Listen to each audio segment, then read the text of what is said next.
Good morning, this is Ian King Live, an hour of business and economic news from the heart of the city.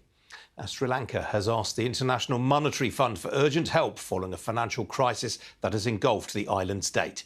It's halted its debt payments, stoking fears that its economy could be about to collapse. Protests have erupted in the country over food shortages and soaring fuel prices. Well, joining me now from the Sri Lankan capital, Colombo, is Murtaza Jafferji, chair of the Advocata Institute and elected director of the Colombo Stock Exchange. Morning to you, sir. How did Sri Lanka come to be in this state? Well, leading up to a change in government, this new government came in 2019. Country's economy was slowing because there were many macroeconomic shocks that had happened before that, and we were carrying a lot of debt. The new government, with the aim of stimulating the economy, put across some very aggressive tax cuts. They lost about 35% of their revenue, and then COVID hit us. So when COVID hit us, international Eurobonds started trading at about a 30% discount to book value. And the rating was cut, and we were unable to roll over our debt. And COVID continued, and commodity prices and the Ukrainian war came. So we simply ran out of reserves, and we had to put a temporary suspension on debt service payments.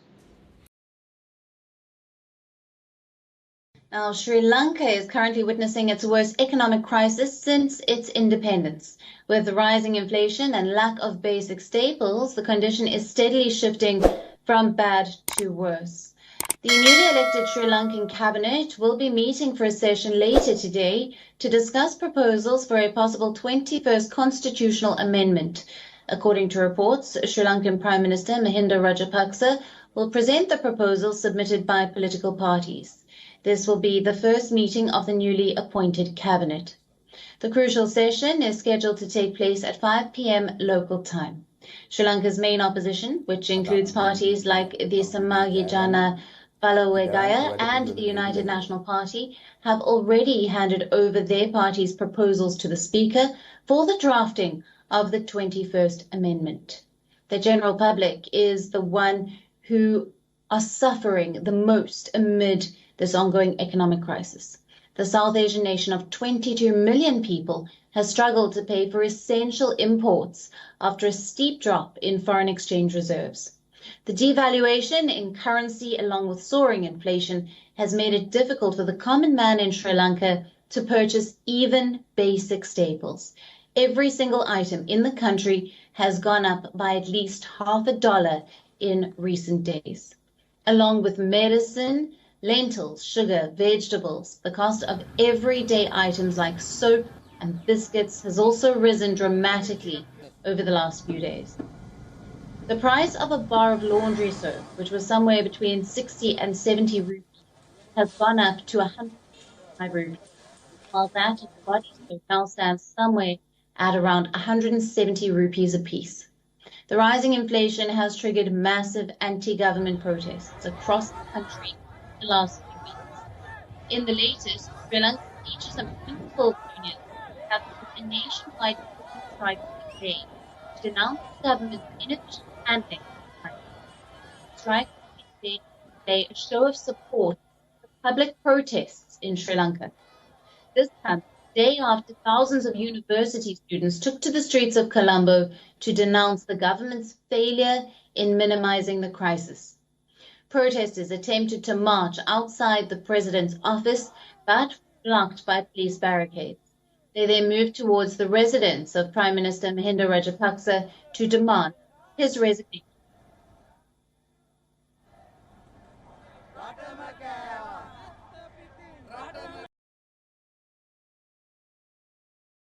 In the past 24 hours, Sri Lankans have experienced a massive hike in fuel prices, seen a new cabinet sworn in, and heard promises of constitutional reform. The catalyst for all this, the country's worst ever economic crisis since independence in 1948. A crisis that's left Sri Lankans short of medicines, fuel, electricity, and above all, food. The country is running out of foreign exchange to pay for these essential imports. The blame for most of this is falling on economic mismanagement by the government of President Gotabaya Rajapaksa. He's resisted calls to resign, and on Monday he appointed a new cabinet. This is what he told them. I believe we should have gone to the International Monetary Fund much earlier.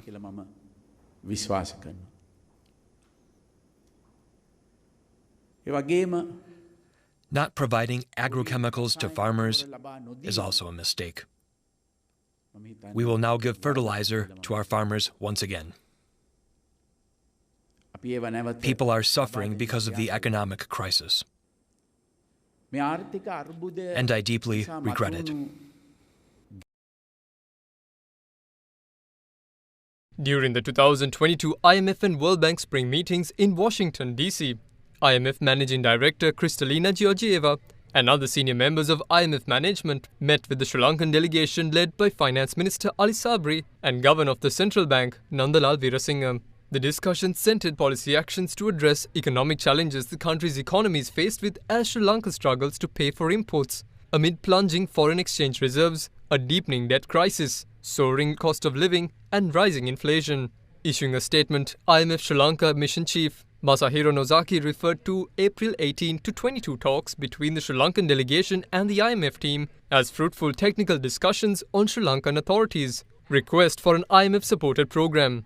The discussions covered recent economic and financial developments in Sri Lanka, the need for implementing a credible and coherent strategy to restore macroeconomic stability, and the importance of stronger social safety nets to mitigate the adverse impacts of the current economic crisis on the poor and vulnerable. The latest IMF statement notes that the IMF team welcomed the authorities' plan to engage in a collaborative dialogue with Sri Lanka's creditors. Chief of the mission of IMF in Sri Lanka, Masahiro Nozaki, assured in his statement that going forward, the IMF team will support Sri Lanka's efforts to overcome the current economic crisis by working closely with the authorities on their economic program and by engaging with all other stakeholders in support of a timely resolution of the crisis.